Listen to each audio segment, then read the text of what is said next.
Chapter 5 Black Civilization in Africa. Before we embark on our voyage into African civilization, I think it would be interesting to the readers and students of African history to know how the continent of Africa received its name. First of all, in ancient periods, the black Hebrews referred to Egypt, the guardian of the northeastern gate of Africa, as the land of Ham. The Hebrew ethnologists used the eponymous name Ham because they were conscious of the fact that many of Ham's descendants traveled from Asia towards the south and inhabited the continent we know of today as Africa. It seems that there were no Semites or Indo-Europeans in the land of Ham, Africa, before the enslavement of the Hebrews and the Hyksos invasion. Ancient Palestine was part of the land of Ham before the Hebrews came and expelled the Hamitic Canaanites. It appears that the early anthropologists and ethnologists classified races on the basis of cultural development and not on the basis of kinship, but the Hebrews are an exception. The early Greeks distinguished between Hellenists and barbarians because they wanted their own people to appear superior. Some of them claim that they originated everything. The advanced Romans felt culturally superior to the northern barbarian tribes, and they enslaved many of these barbarians. The Egyptians subjugated and sold other African tribes that were inferior to them in culture, and they conceived of themselves as racially and culturally superior to other underdeveloped people. The Greek scholars took interest in black people 600 years after the founding of Naucratis, a Greek colony on the Nile Delta. About 1 BC, the Greek historians Strabo and Diodorus classified the Ethiopian races, black races in the interior of Africa.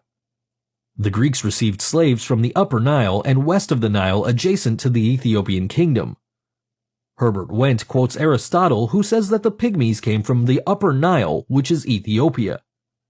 In much of Greek literature, in referring to the African, the Greeks used the word Ethiopian. Moreover, the maps of Africa during the Middle Ages show this continent as Ethiopia. Knowing that the greater part of Africa was called Ethiopia, the professor of zoology and anthropology, Johann F. Blumenbach, classified the human species into 5 categories: Caucasian, Mongolian, American Indians, Malaysians, and Ethiopians. Notice, the father of modern anthropology does not use the term Negro, but Ethiopian. But the modern name of this continent is Africa.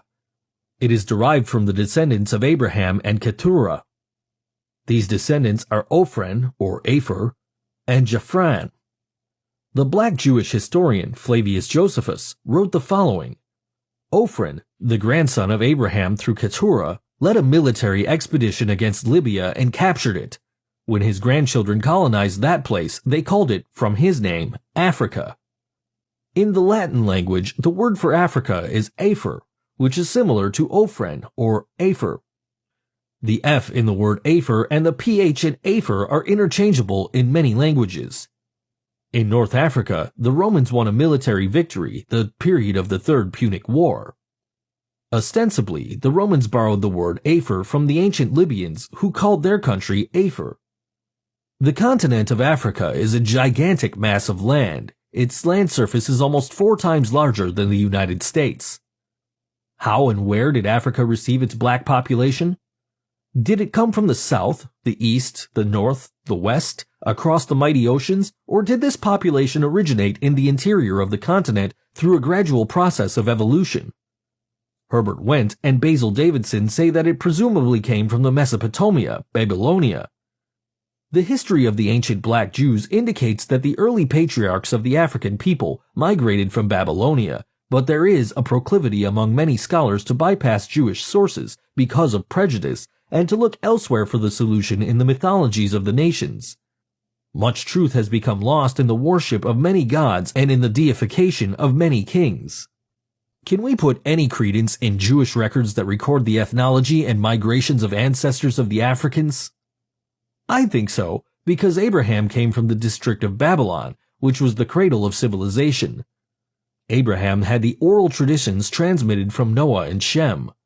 Abraham rendered obeisance to the one true God, therefore his descendants were able to transmit a long, uninterrupted religion, history, culture, and language. No other nation in the ancient Near East can boast or claim as much. Even as great as Egypt was, her ancient religion and language are now extinct. The Hamites began to arrive in Africa from the Middle East between 5000 and 3500 BC. These Hamites were, according to the Hebrews, Mizraim, Egypt, Phut, Somaliland and westward, and Cush, Ethiopia. The Hamitic Canaanite Phoenicians did not colonize North Africa until the 9th century BC, when they established the city of Carthage at Tunis. The Egyptians and their descendants are Ludim, Anamim, Lahabim, Naphtuhim, Pathrusim, Casluhim, Philistim, and Caphtorim. The Naphtuhim settled in the Nile Delta, and the Pathrusim in the city of Pathros in Upper Egypt.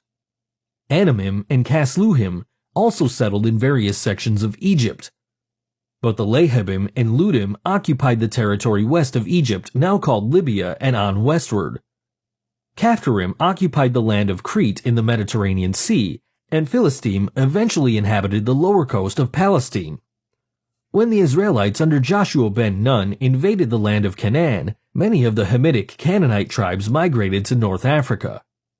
The Cushites inhabited East Africa along the coasts and parts of the interior. More Ethiopians and Black Semites crossed the Red Sea from the southern tip of Arabia and traveled into the interior of Africa. The entire continent of Africa was populated from the north and the east. Mary Hastings Bradley, during her journey through Tanganyika, relates a story of the experienced Watusi of Rwanda.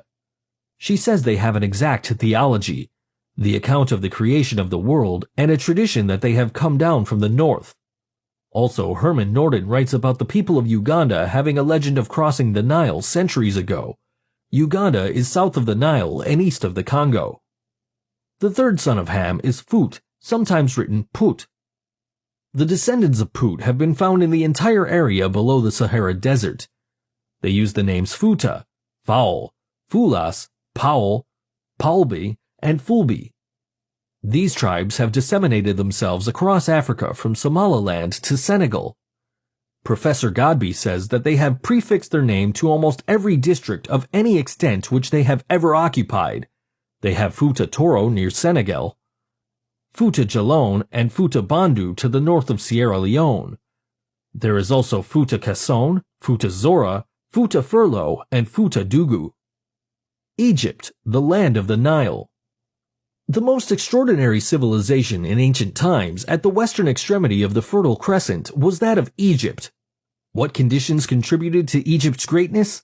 The factors that made possible the eminence of these black people were the climatic conditions and geography. The conditions that played a great part in the development of Egyptian civilization were the Nile River, a hot climate, an outlet to the Mediterranean Sea and the Red Sea. Egypt is the Nile. A very peculiar fact about Egypt is that it has little rain. The Nile River runs through this country for about 750 miles from the highlands of Ethiopia, overflowing its banks once a year during the summer solstice. As the Nile flows towards the sea, the water brings down alluvial deposits of black earth, making arable land on both sides of the Nile in the valley. The combination of fertile soil, the Nile as an irrigation canal, interacting with a hot climate, produced for Egypt huge quantities of corn and grain, which helped to feed a growing urban population and large armies. As a result of Egyptian prosperity, we find the ancient Hebrews going down to Egypt to purchase corn. The social scientists know that in order to achieve military expansion, economic development is a prerequisite, and Egypt had solved this problem early in its development. The yearly flooding of the Nile over its banks contributed a stimulus to learning, especially in astronomy and geometry. The priests wanted to calculate the exact period of the flooding of the Nile. In order to accomplish this, the priests had to observe the heavenly bodies. This involved mathematics, and they divided the year into 12 months of 30 days. Our calendar of today is patterned after the Egyptian calendar. Again, because the Nile overflowed its banks, this event transformed the landmarks of the owners. Real estate had to be resurveyed, lines and angles drawn. This necessity led to the creation of geometry, which became, also, necessary in construction, engineering, and warfare. The Nile played a momentous role also as a source of communication and transportation to hold together the union of Upper and Lower Egypt as one autonomous kingdom. The Egyptians of the north could engage in commerce with the south, because strong winds during most of the year could push sailboats against the currents. The concentration of the people around the Nile was a phenomenon that encouraged ship construction and stimulated maritime trade with other nations in the Mediterranean Sea. This increased Egypt's naval forces eventually in the Red Sea, and with all of the aforementioned factors operating for Egypt, she became a major power early in her development. The Old Kingdom. The history of the dynasties in the civilization of Egypt may be divided into three periods. They are as follows: the Old Kingdom, or Pyramid Age, the Middle Kingdom, and the New Kingdom, or New Empire. The first king of the first dynasty of the Old Kingdom was Menes. The date of his ascension to the throne was about 3500 BC. He wore a unique double crown symbolizing the unity of Upper and Lower Egypt. The snake was the symbol of the north and the hawk was the symbol of the south. By the time the third dynasty arrived, Egypt was well on her way towards greatness, 2980 to 2900 BC. The most remarkable king at this time was Zoser. With his power, wealth, and the aid of his counselor Imhotep, he promoted the city of Memphis, expanded and strengthened the kingdom, built tombs, temples, and terraced pyramids. During the administration of King Zoser, there lived in Egypt the most phenomenal intellectual of his time. This man was Imhotep, the master. He excelled in many academic pursuits and was preeminent in the field of medicine. J. A. Rogers says that he diagnosed and rendered therapy to more than 200 various diseases of the human body. The Egyptians practiced auscultation, the listening to sounds in the body, surgery, chemistry, and the recognition of diseases by their characteristics. Imhotep examined the internal and external vital organs of the systemic human body. Furthermore, he investigated the circulatory system. Herodotus says that the Egyptians were specialists in the medical field and the country swarmed with medical practitioners. In his day, Imhotep was recognized also as a sage, priest, philosopher, poet, scribe, magician, astronomer, and architect. Egyptian mythology. In the Egyptian pantheon there were many gods. The most famous gods were Osiris, Isis, and Horus. These gods formed a triad. The principal gods were worshipped in a triad. The number 3 apparently had mystical importance to the Egyptians. Horus was the son of the sun god Osiris and the moon goddess Iris. The triad was very common in the ancient world and it has come down to our day. Earlier, Osiris was the king of the Nile and Isis represented the god of the earth. The Egyptians also worshipped the animals, nature, and the 12 gods. Hercules was one of these 12 gods. Herodotus, the Greek historian, says that the Greeks adopted the black god Hercules from the Egyptians. When the Greeks and Romans took over the gods of Asia and Africa, sometimes they changed their names and color. Let us return now to our triad, Osiris, Isis, and Horus. I think that more than any other god, the legend of Osiris underwent great transformation through the passage of history. At first, I am certain, he was a subsidiary god, but he arose to the status of a sun god. In Egyptian mythology, the legend says Osiris was the king of Egypt and he married his sister Isis. When Osiris went off to war, his brother Set assassinated him. Set eventually cut the body in 14 pieces and scattered it over a remote area. Isis, undespairing, began a search for the fragments and found them except for the phallus, penis, which had been eaten by a Nile crab. Isis recomposed the body of her dead husband, skillfully connecting the parts together. She then effectuated the rites of embalmment, and this restored the body to eternal life. It was always considered in Egypt that the preservation of the body intact was necessary for the eternal life of the soul. Finally, Isis brought forth a son after the death of her husband. This posthumous birth was conceived by the union with her husband's dead body, miraculously reanimated by her charms. This mythology reminds one of the spirit entering into the Virgin Mary, thus conceiving the child Jesus. Afterward, the goddess retreated to the marshland of Buto to flee from the anger of Set, who had usurped the throne, and to rear her son Horus until the day when he would be mature enough to avenge his father's death. According to another version, Set found out that Isis had given birth to Horus. Set entered the swamps in the form of a snake and bit Horus, leaving him on the verge of death. Finally, Isis was told that evil and darkness would persist until Horus was cured. Many of the early kings of Egypt were deified, ritually identified in the solar hierarchy as the sons of Ra. Ra remained the supreme god, and Osiris, Isis, and Horus, their son, were incorporated in the family of Ra, the solar pantheon. Some of the pharaohs were considered in the solar religion to be either the incarnation of Horus the Elder, son of Ra, or the physical son of Ra himself.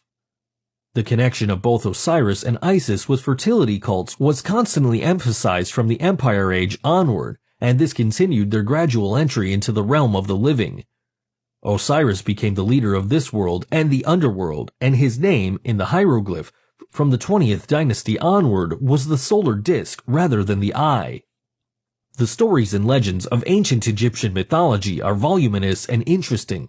They have their counterparts in the East and the West, Babylon, Greece, and Rome. From Greece and Rome, culture and civilization spread over the entire continent of Europe. Now, in order to terminate the history of the Old Kingdom, it behooves me to mention the fact that Khufu, the first king of the 4th Memphite dynasty, erected the largest pyramid. Pepi, the third and greatest king of the 6th dynasty, 2590 to 2570, sent some expeditions against the Bedouins of Sinai and into Palestine. Nevertheless, Egypt was set for a period of decline. Pt2 reigned 90 years, 2566 to 2476 BC. The longest reign recorded in history. Generally an uneventful period of retrogression, with the king much of the time controlled by a powerful aristocracy. The Old Kingdom and the first 1,000 years of recorded history ends with the 8th dynasty. This was the beginning of the period of excessive anarchy. The country was engaged in a destructive civil war. There was a long wretched period of disorder. Many potentates claimed the throne at once, and the cities were in an uproar with widespread confusion. At this same time, black Hamitic Amorites from the northern Euphrates River invaded the Fertile Crescent and the Egyptian frontier. These Asiatic Amorites also penetrated the booming towns of the Nile Delta, spreading consternation and panic. The Middle Kingdom. The Middle Kingdom consisted of 9 dynasties lasting for a period of 1,000 years. Because of the condition of anarchy, the need of the hour was for strong leaders. This leadership was found in the 11th and 12th dynasties. Menahotep II completed the conquest of the Heracleopolitan dynasty. The capital of this kingdom was transferred more than 300 miles south of Memphis to the city of Thebes. Obviously, the capital was removed to Thebes so that it would be less subject to attack by Asiatic invaders. Once again, the mighty pharaohs governed Upper and Lower Egypt. When the new kings had restored law, order, and peace, the Egyptians devised more improvements and public works. Amenemhet III of the 12th dynasty, 1849 to 1801, and other pharaohs established dikes and constructed colossal reservoirs to preserve the water of the Nile for land irrigation. They dug a channel through the land between the Nile Delta and the Red Sea. The sophisticated Egyptians excavated canals thousands of years before a French engineer, de Lesseps, dug the Suez Canal AD 1869. The ancient Egyptians were meticulous masters in constructional engineering. They were very accurate with the smallest details. Thousands of slaves from all over the known world were forced under harsh regimentation and strict rule to construct temples, monuments, and pyramids for the megalomaniac deified pharaohs. The 12th dynasty appeared on the international scene as a strongly organized monarchy. The kings had diplomatic relations with remote kingdoms. Sesostris III, 5th king of the dynasty, 1887 to 1849 BC, conquered 200 miles of the Nile Valley up to the Second Cataract. He established relations with the coast of the Red Sea. He sent military expeditions into the Sinai Peninsula and also into Syria. At this time, trade was successful on a large scale.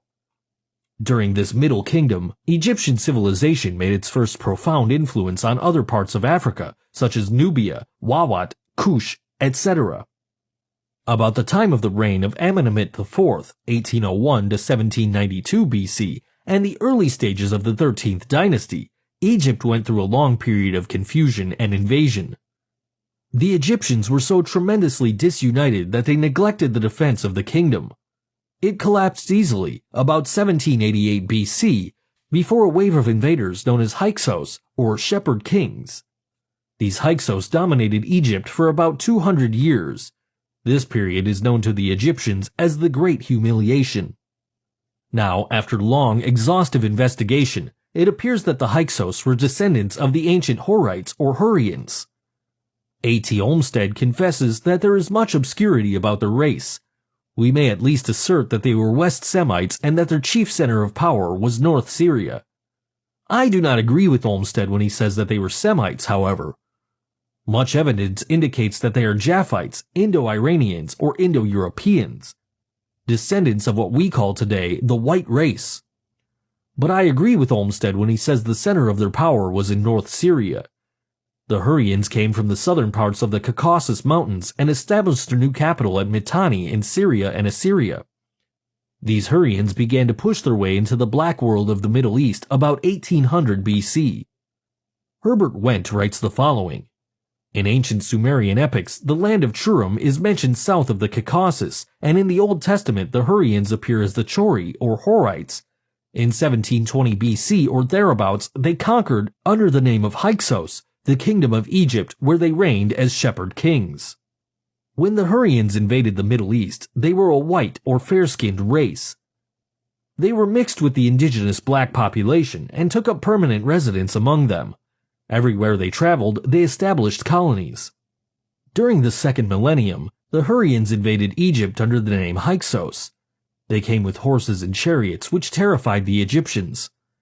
The Egyptians had never seen horses before, and the Egyptians probably had never before seen such a heterogeneous population of white, yellow, brown, and chocolate people. So the Hyksos came into Egypt and established the 15th and 16th dynasties. These dynasties are known to the Egyptians as the period of the Great Humiliation. During this period, the Egyptians had to suffer insults to their gods and culture from aliens.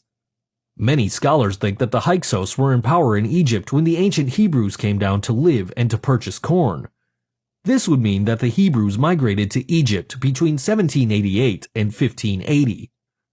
The Hyksos were hospitable to the Hebrews because they were aliens themselves. It was one of the Hyksos pharaohs who elevated Joseph, the wise Hebrew, to the position of viceroy of Egypt. Because of this, Joseph saved Egypt from starvation.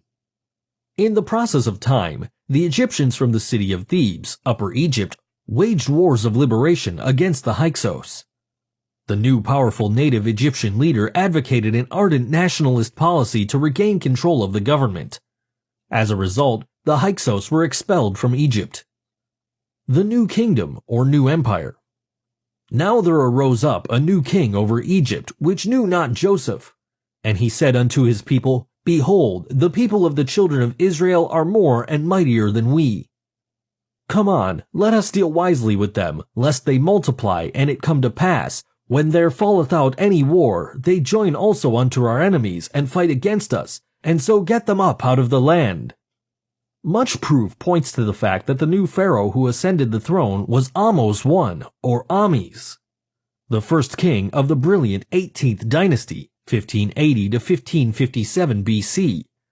He re-established the government at Thebes, expelled the Hyksos, and instituted something like a fascist form of government.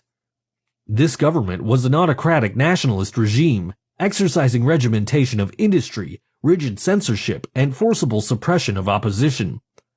The period of this nationalist dynasty marked a turning point in the fortunes of the Hebrews.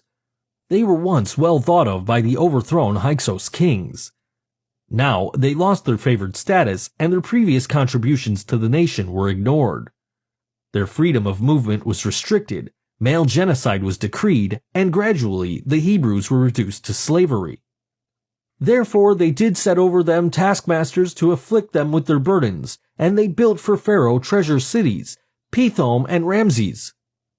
But the more they afflicted them, the more they multiplied and grew, and they were grieved because of the children of Israel.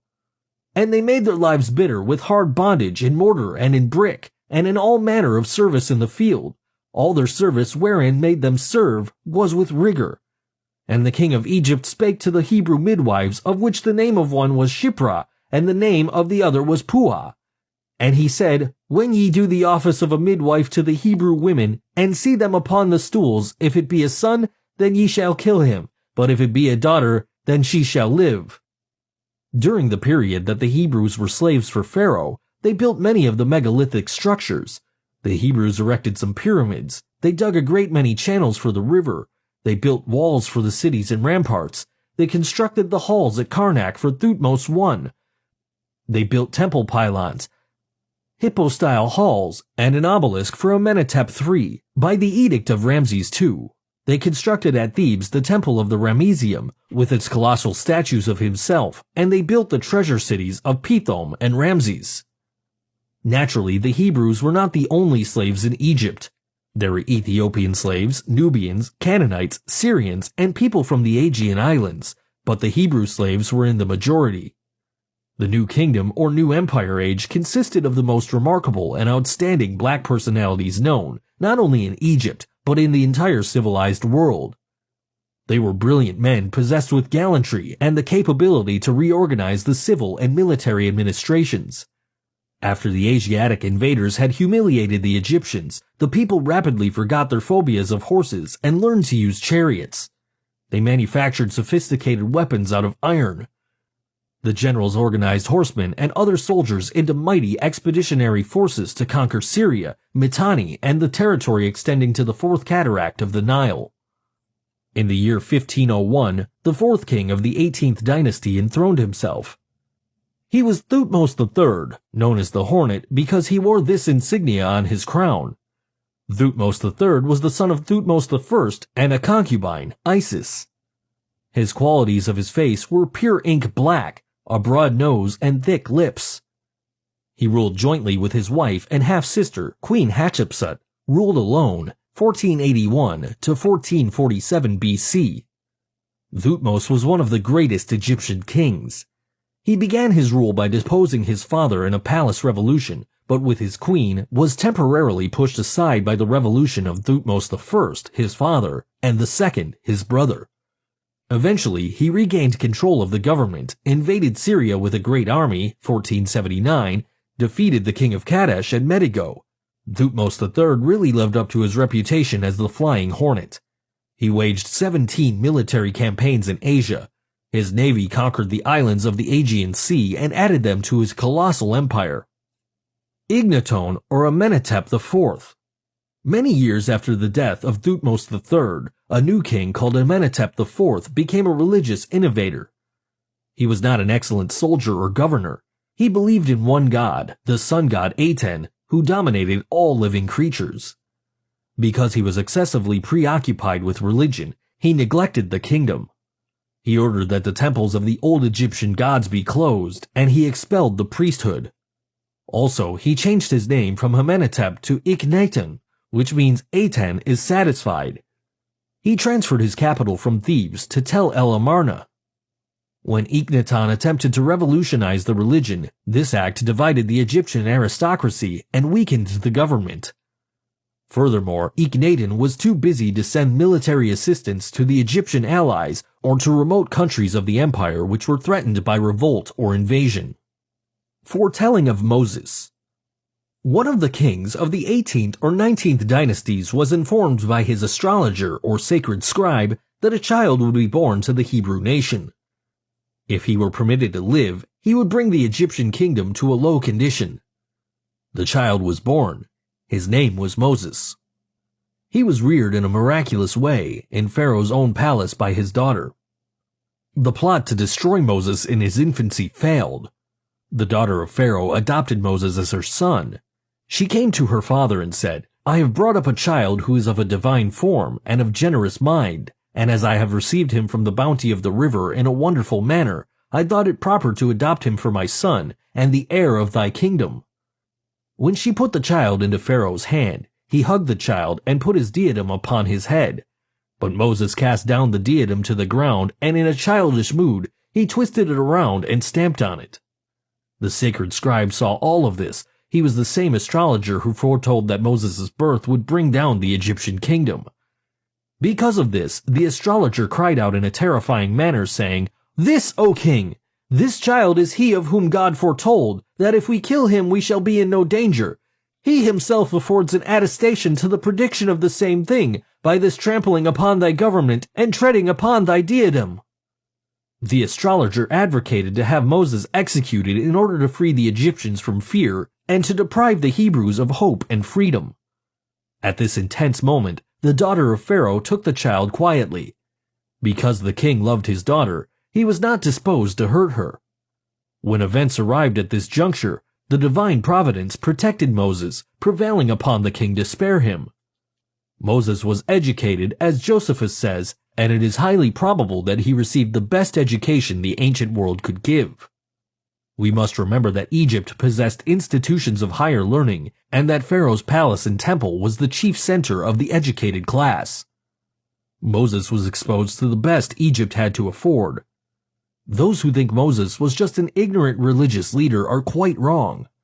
Moses knew the political, social, and natural sciences of Egypt. He learned the religious system, the political system, mathematics, geometry, biology, chemistry, anatomy, foreign languages, law, engineering, and military tactics. Josephus writes the following: Moses arrived at the age of maturity, and he displayed his virtue and abilities to the Egyptians. The Egyptians interpreted Moses' actions as their imminent doom and the elevation of the Hebrews. During the course of Egyptian history, there were many wars with the Kushite kingdom of Ethiopia. Sometimes this region is known as Nubia. When Moses had reached the age of maturity, the Ethiopians were making incursion into Egyptian territory. The Egyptians were in a state of bitter distress because of these predatory attacks. Josephus said that they penetrated as far as the city of Memphis, near the Nile Delta. Because of the urgency of the military situation, the Egyptians made an inquiry through the oracles and the prophecies. They were told by their Gotal to secure the assistance of Moses. Then Pharaoh commanded his daughter to bring Moses into his presence. But first, Pharaoh had to swear to his daughter that no misfortune would happen to him. Moses was brought into Pharaoh's presence, informed of the deteriorating military situation, and given generalship of the Egyptian army.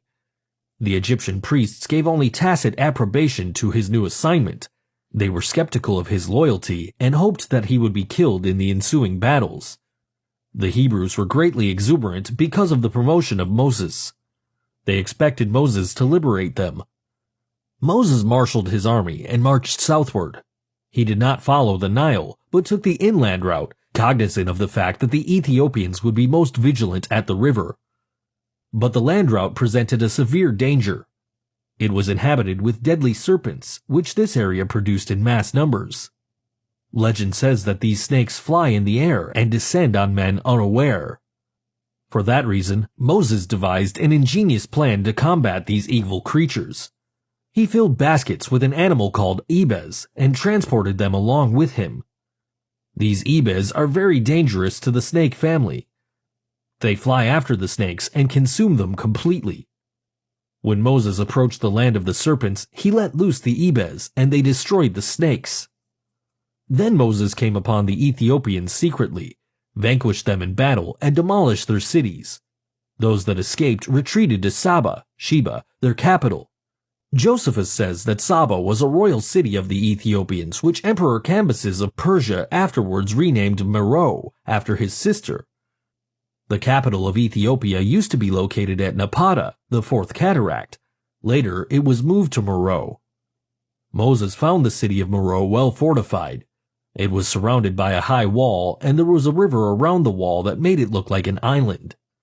The city was constructed so strongly that when the water of the river became violent, it could not move the foundation of the city. The city of Meroe was extremely difficult to subdue, and the army was lying idle. Then the daughter of the Ethiopian king happened to see Moses as he led his army near the wall, fighting with great gallantry. She finally arranged a treaty of peace with Moses, agreeing to surrender the city if he would marry her. Moses consummated the marriage and departed with his wife for Egypt. Moses returned to the capital of Egypt during the reign of one of the kings of the 19th dynasty, probably Ramses I or Seti I.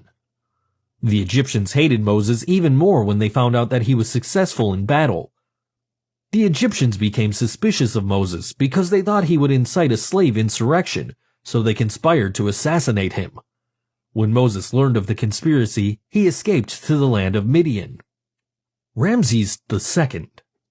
Ramses II was the fourth king of the 19th dynasty, 1292 to 1225 BC, and the son of Seti I.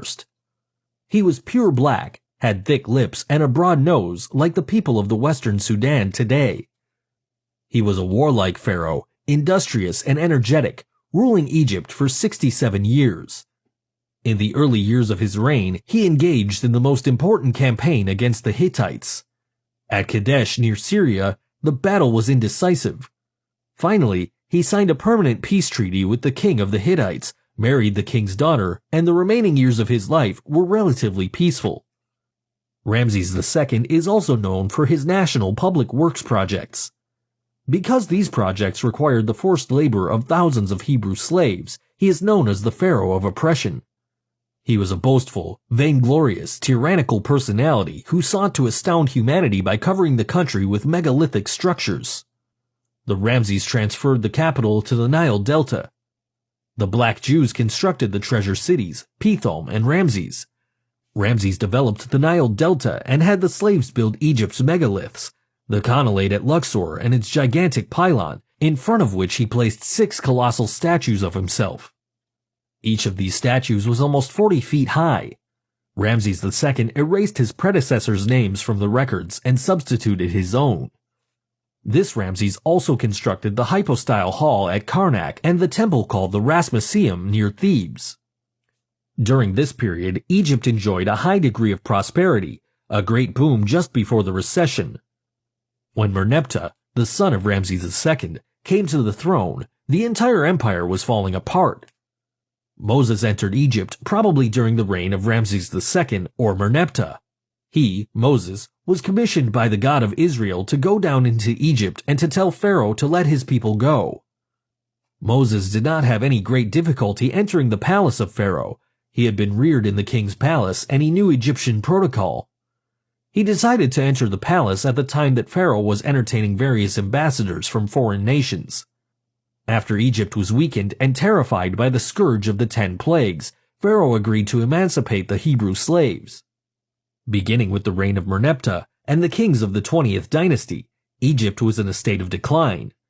There were revolts throughout the empire. It is evident that the emancipation of the Hebrew slaves may have triggered these revolts, producing a chain reaction. Weakness at home and attack from the external enemies marked the defeat and decline of the empire. In the 10th century BC, the Libyans invaded Egypt and established the 22nd Bubastite dynasty. Under this Libyan dynasty, Egypt tried to revive the empire. Sheshonq or Shishak invaded Palestine and entered into combat with the Davidic dynasty. At this time, most of Shishak's troops were Libyans and Kushites. After 200 years of Libyan rule, the Kushites invaded Egypt and the Middle East, making themselves a great power. Then the Assyrians, Babylonians, Persians, Greeks, Romans, and Arabs invaded Egypt consecutively, terminating Egyptian rule. Kush, Ethiopia. The ancient country of Kush was in the eastern Sudan region of Africa. During the Middle Ages, the Sudan was not united and organized as a single country. The Afro-Asian world considered the Sudan to be that territory extending from the Sahara Desert almost to the equator, its widest part nearly 1,000 miles. Also, it extended from the Atlantic Ocean to the highlands of Ethiopia in the east, its longest part about 4,000 miles. This vast area includes such countries such as the modern Sudan, Chad, Niger, Mali, Guinea, Senegal, Gambia, Upper Volta, etc. During the colonial period, this area was divided into 2 parts called the French Sudan in the west and the Anglo-Egyptian Sudan in the east. The word Sudan is an Arabic word meaning black. The Arabs called this vast area Bilad-is-Sudan, the territory of the black, because the tribes here were very black, unmixed tribes. In dealing with the kingdom of Kush, we find that it is located in the eastern Sudan near the Red Sea. The country of Kush was situated on both sides of the Nile River between the third and sixth cataracts. The modern nation called the Sudan occupies this territory. The important cities of ancient Kush were Napata, Meroe, Musarat, Kuru, Kuragas, and Naga. There were two civilizations of the Ethiopian people in the continent of Africa. One was in the highlands of Ethiopia with its capital at Aksum. The second was located in the region of present-day Sudan with its capital at Napata and at other times at Meroe. The people in the ancient country of Kush were called Nuba or Nubians as subnames. Other subnames they use are Behas or Bisharin, which are sub-tribes. These people, it would be correct to say, are northern Ethiopians who live in the Sudan. Ethiopian writers make a practice of calling various tribes in Africa by the infamous name Negroes. True Africans are indeed Africans regardless of what they look like.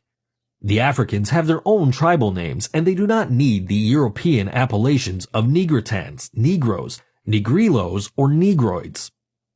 Kushite conquest.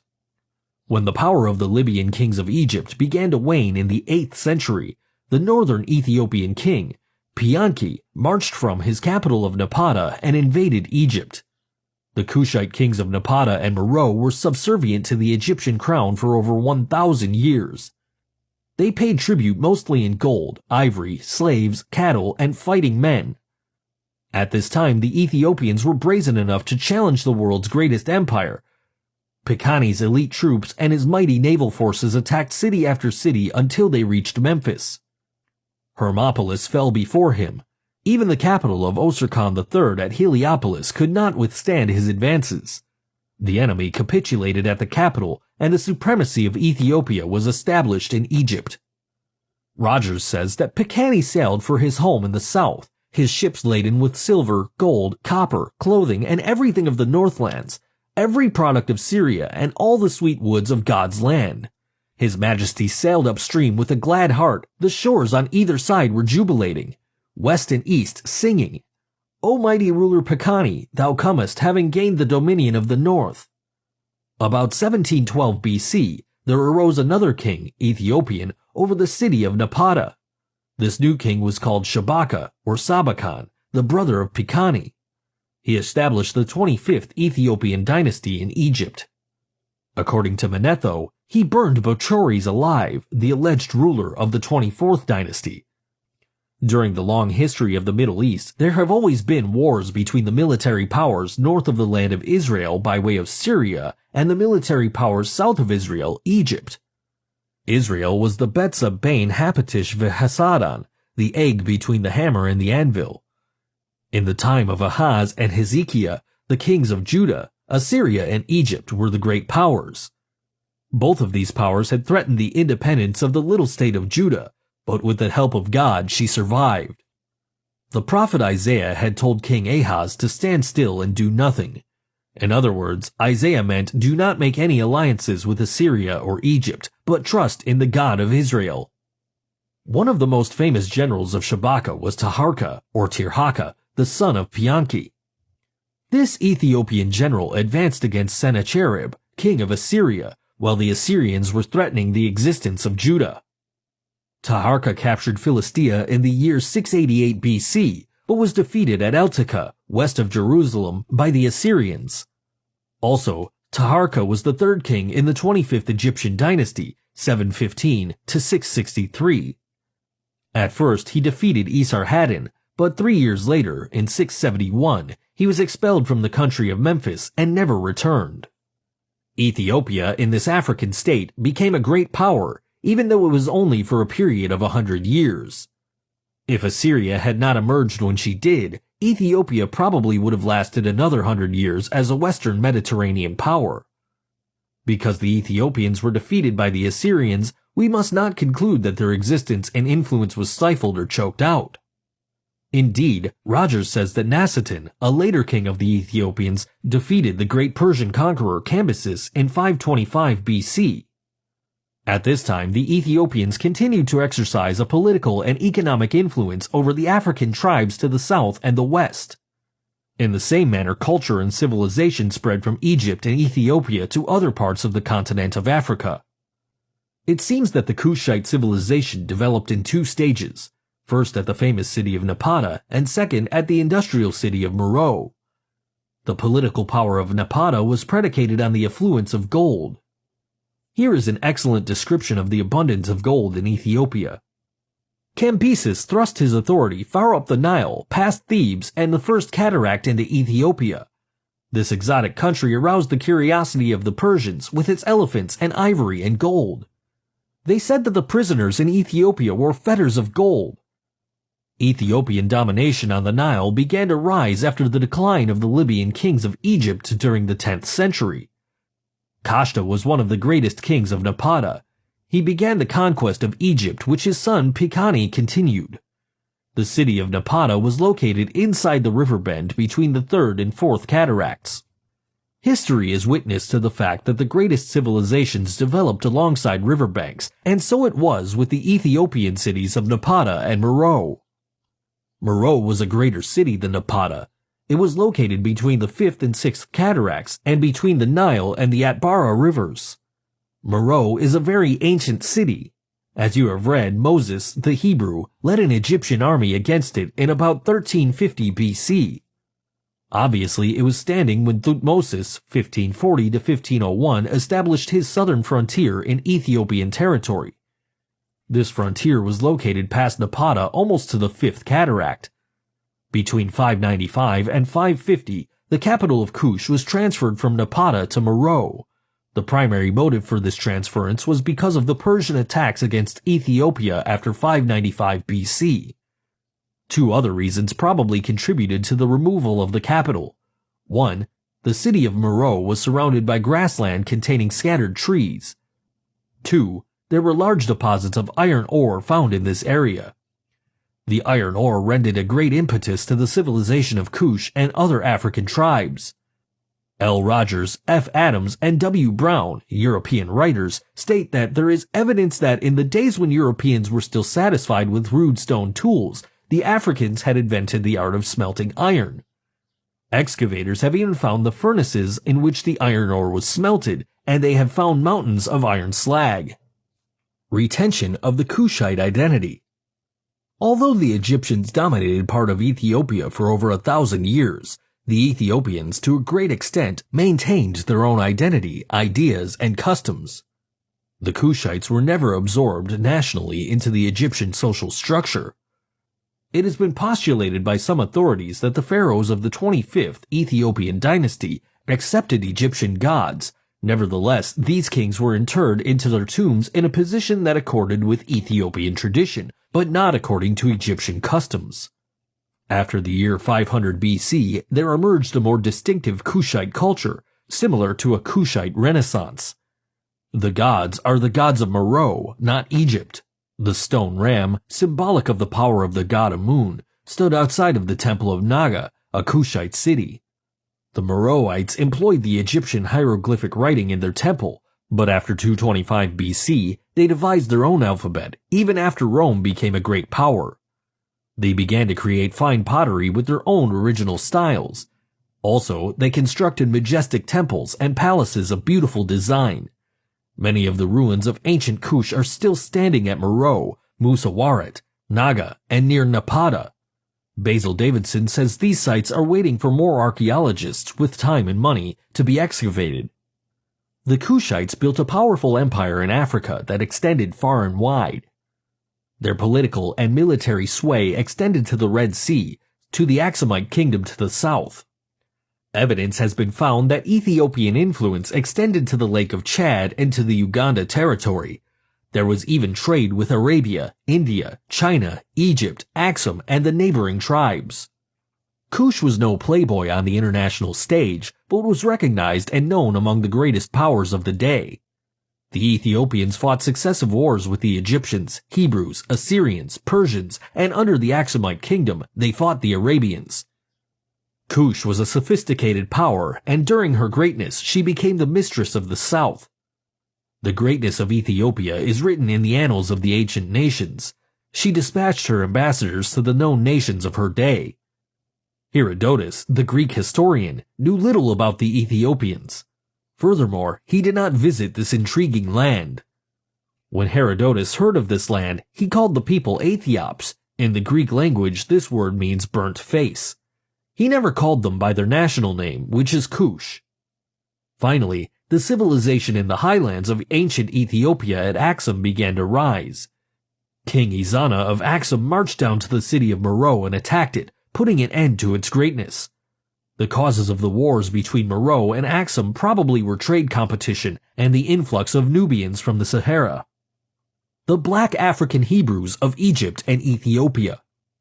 From what period can we certify the existence of black Hebrews in Egypt and Ethiopia?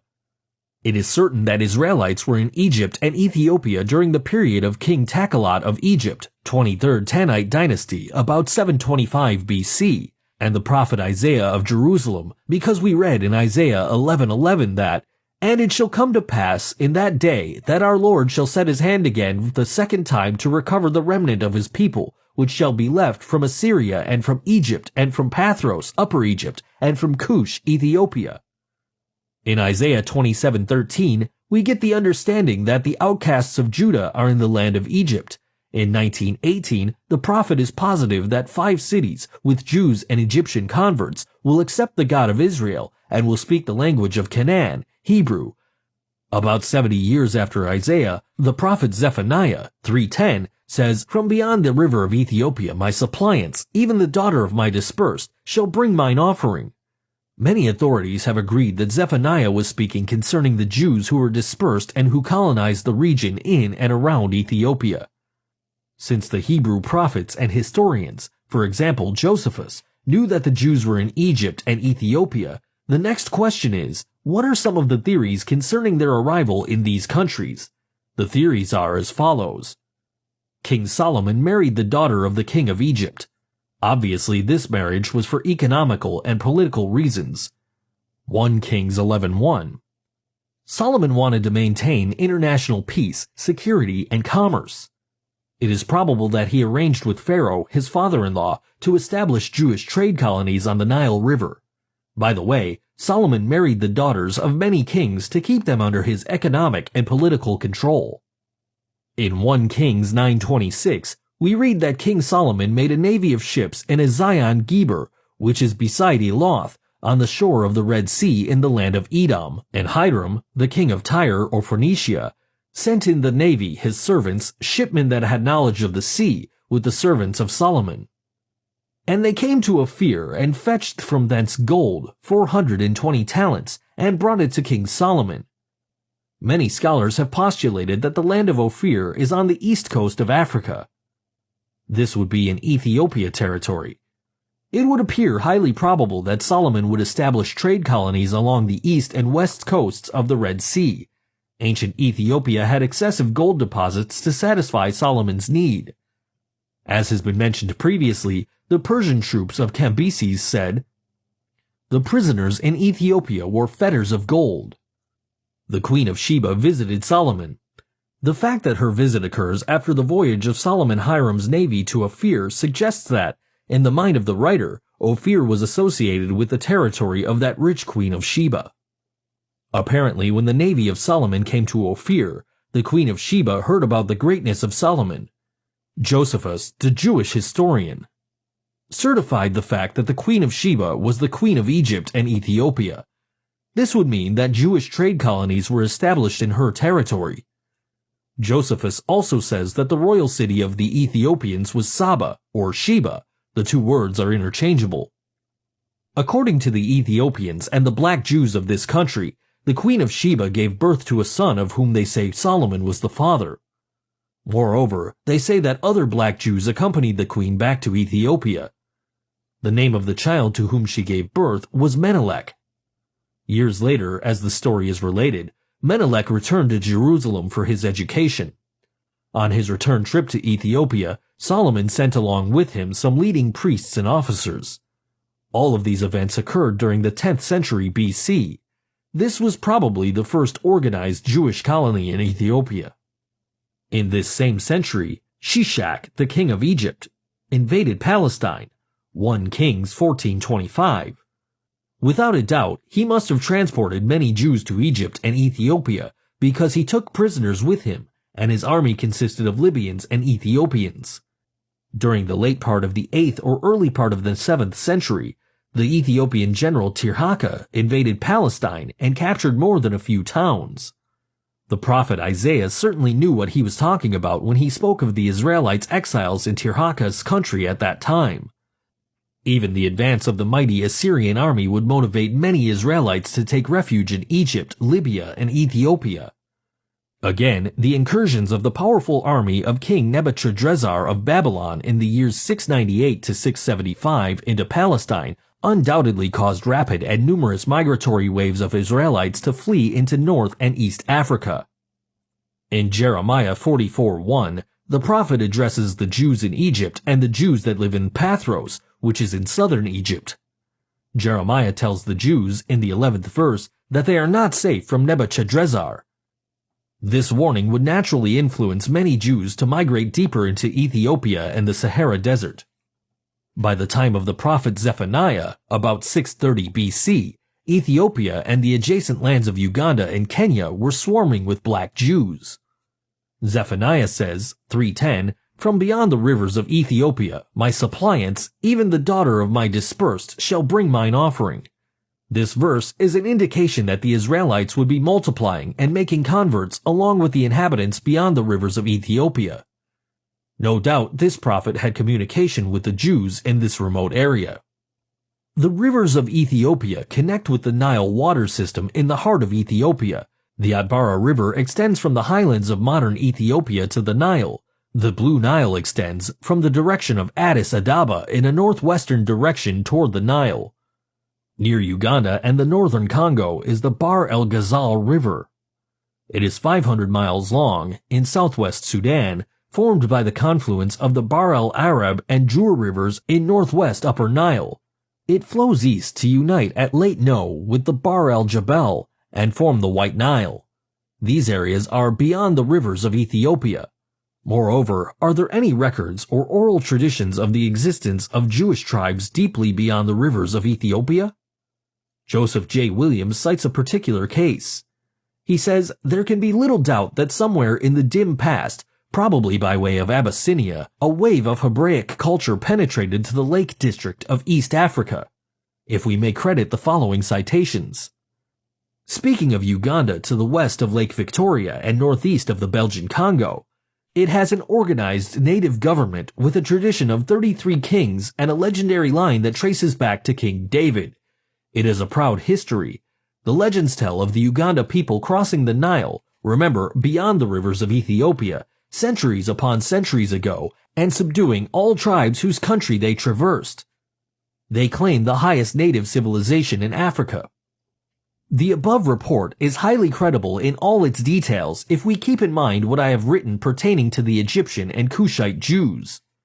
The thing that might be questioned about the Uganda people is not their identity, but the vitality of the Jewishness of the religion. Tabiban Kamant and Wasambara Jews. Professor Alan S. Godby says that the word Tabiban means smiths. He has located these Jews in central Ethiopia. The Tabiban Jews were really Falashas, but they were forced to accept a normal Christianity. They were like the Marrano Jews of Spain, forced to accept a religion against their will. The word Falasha and Amharic, the official language of Ethiopia, means immigrants. The Falashas did not call themselves by this name. They used the name Bet Israel, the house of Israel, but the Abyssinians called them Falashas. Because the other tribes in Ethiopia called the house of Israel Falashas or immigrants, this would suggest that perhaps the Falasha Jews came to Abyssinia at a later date. Therefore, they were ostracized because they did not accept Christianity. The Falashas held the monopoly on the skilled trades in Ethiopia. They were leather workers, potters, smiths, and masons. The Kamant Jews were separated into two classes.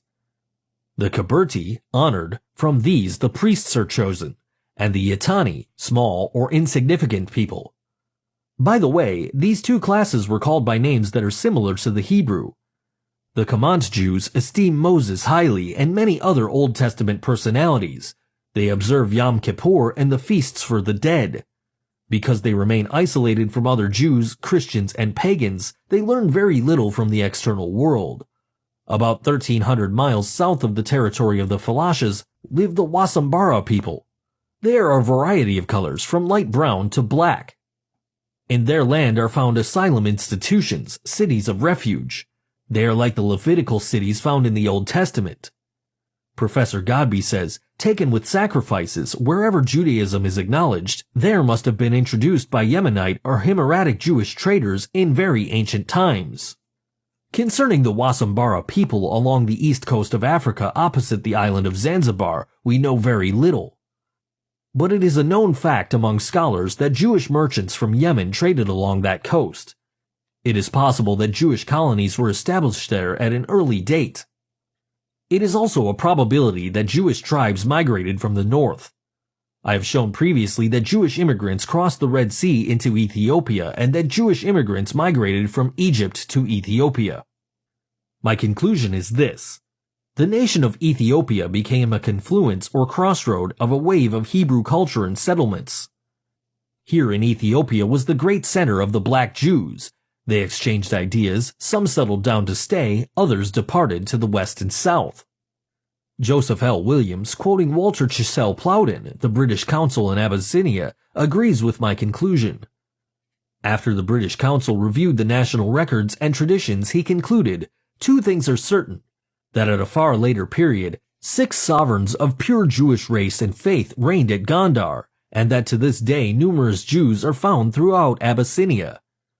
I think it also highly probable that, at whatever epoch it may be placed, the whole of Abyssinia was of Jewish persuasion previous to its conversion, as even those who have adopted the Christian creed still maintain numerous forms and observances. We can conclude from the above and other records the Christians of Abyssinia were once Jews. Incidentally, Solomon Grazel, in his book A History of the Jews, has stated that there still exist 100,000 black Jews in Ethiopia who are not Christians. After King Abraham of Ethiopia accepted Christianity in the 4th century AD, a great change occurred that was disastrous to the existence of the Jews. They became victims of persecution that lasted for many centuries. Ever since the rise of Christianity in Ethiopia, Judaism has been decreasing. Yet in spite of social pressures and discrimination, 100,000 black Jews have been able to survive. This multitude of Jews, surviving under very hostile conditions, proves their greater numerical strength earlier in their history. The Jews of the Malagasy Republic. There is an island near the southeastern coast of Africa called the Malagasy Republic. The old name for this island was Madagascar. Near the eastern part of this island, on the Isle of Sainte Marie, there exists a group of black Jews who call themselves Zafran Ibrahim, descendants of Abraham.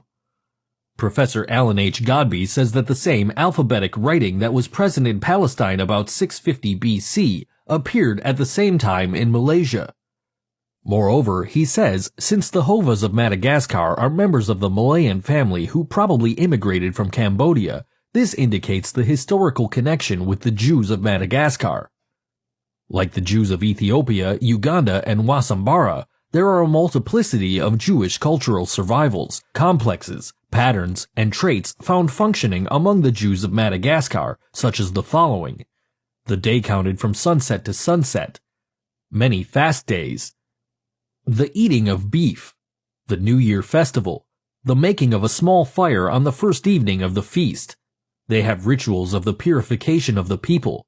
They sprinkle blood of the New Year's ritual upon the doorposts. The latter ritual could be reminiscent of the Passover ceremony, which is observed in the month of Aviv. This month is the first month of the Jewish civil New Year. In this month, the kings of Israel were inaugurated. The North African Black Jews.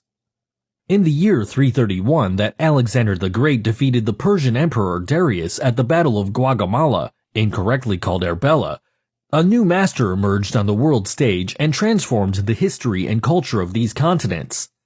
However, Alexander died in the prime of his life at the age of 32 because of debauchery and intoxication. Before the death of Alexander, his desire was to establish a Eurasian state.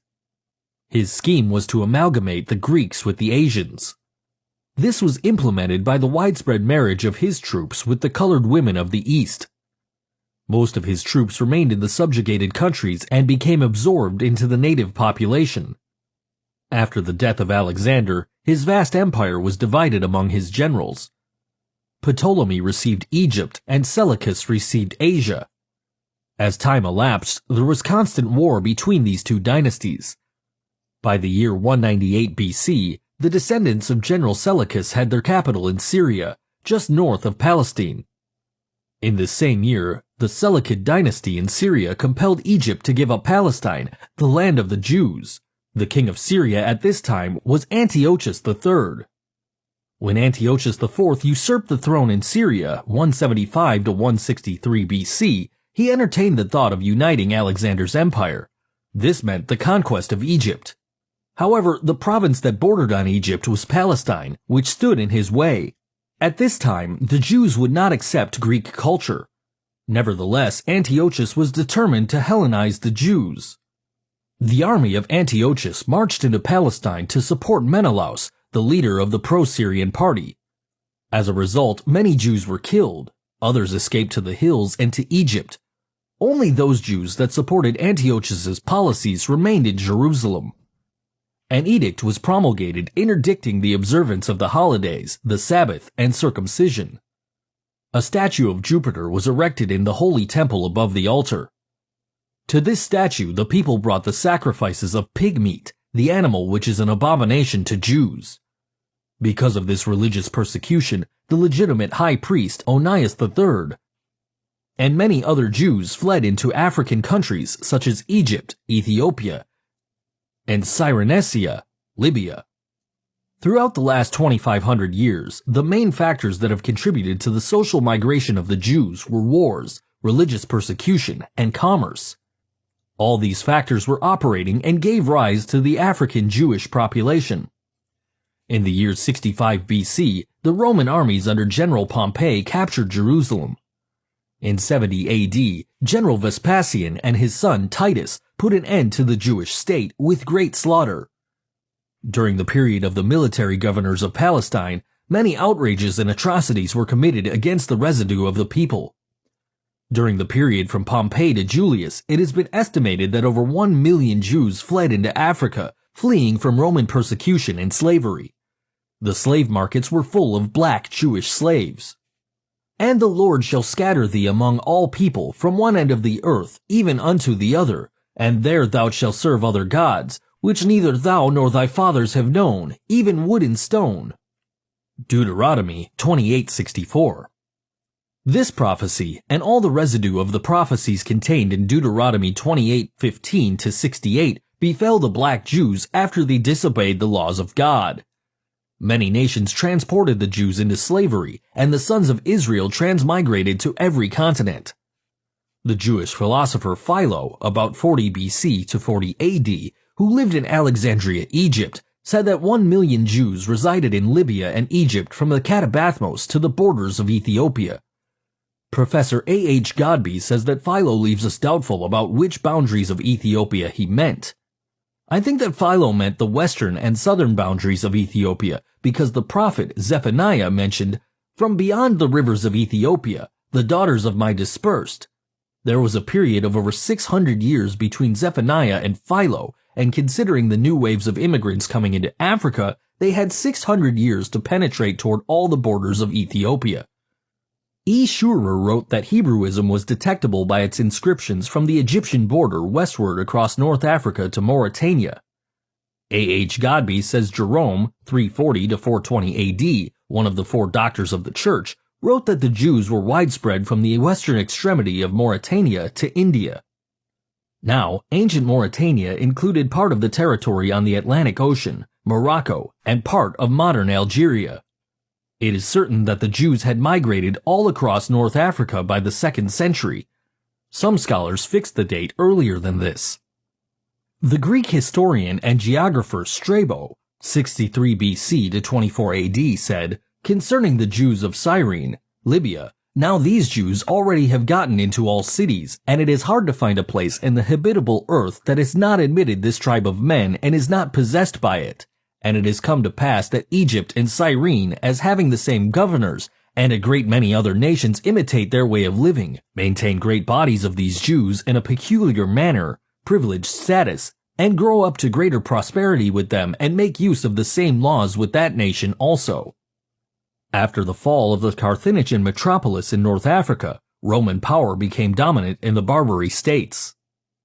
Under Roman suzerainty and power, the Jews of Asia and North Africa rebelled AD 115. The Jews considered themselves numerous enough to challenge Roman authority in the east and the south. Because of their numbers, the Jews almost subdued their adversaries who had compelled them to suffer many atrocities and indignities. Emperor Trajan sent his general, Turbo, to bring law and order. Instead of bringing law and order, the act of suppression of the insurrection brought a massacre. The suppression of rebellion under the slogan of law and order may be good in principle, but a good thing may be carried too far, so it was in this case. The pagans and the Romans attacked the Jews indiscriminately. Both the Jewish soldiers and the uninvolved peaceful population without mercy. As a result of this merciless attack, many Jews fled to those parts of northwest Africa known as Tunisia, Algeria, Morocco, and Mauritania. Many other Jews fled to the areas where Rome did not have any jurisdiction. This was to the region of the south, the Sahara Desert, and the Sudan. Grazel says, such is the explanation of how the Sahara Desert first acquired Jewish tribes toughened by a fighting tradition and possessed of physical characteristics, blacks, which, it is said, still make them approximate very closely the original Jewish population of Palestine. The Jews are an omnipresent people. They seem to exist everywhere. At the beginning of the 6th century, they are found in Spain before the Mohammedan conquest. Spain is known to the Jews as the classical land of crypto-Judaism because they feigned Christianity but practiced Jewish ritual in secret. As early as the Roman period, the Jews of Spain had been large in number and influential. Many of them claimed to be descendants of noble Jews in Jerusalem who had been carried into exile by General Titus. After the Visigoth, a Germanic tribe, invasion, the situation ameliorated for the Jews because the Visigoths adopted the Arian form of Christianity and they favored the Jews. However, when they converted to Catholicism, they became zealous like any other neophytes. King Recared ascended the throne in 589. This was the beginning of harsh religious enactments against the Jews. When King Sisebut, or Sisebot, occupied the throne, there was a prevalence of the utmost religious fanaticism. In 616 AD, the Big Shock came. The king ordered the baptism of all the Jews in his domain under the penalty of expulsion and the loss of all their property. According to Catholic authorities, 90,000 embraced Christianity at this time. This was forced baptism.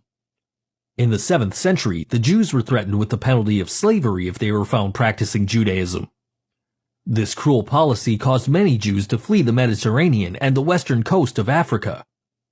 The southernmost point in Spain after you cross the sea lands you in the northern or western coast of Africa.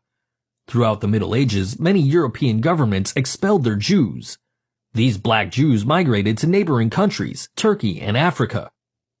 The Lord shall cause thee to be smitten before thine enemies. Thou shalt go one way against them, and flee 7 ways before them, and shalt be removed into all the kingdoms of the earth. Deuteronomy 28:25. The Byzantine emperors in the 5th and 6th centuries persecuted the Jews constantly. Therefore, multitudes of Jews were compelled to migrate into the Sahara Desert to the south. By this time, the Sahara Desert was heavily occupied with black Jews. The Arabs pushed their way out of Arabia in the 7th century. In the year 640 AD, they attacked Egypt and continued across Africa. Then, a Jewish queen named Dia Kahina organized an army consisting of Jews and Berbers in order to stop the penetration of the Muslims in North Africa. This queen vanquished the Arabs, and the people of Africa rejoiced in her victory. Years later, the Mohammedans fought the army of this Jewish queen once more, and she was defeated. She was defeated the second time because of the jealousies of different people in various tribes. Having become disgusted, her son turned Muslim and participated in the Islamic conquest of Spain in the year 711 AD.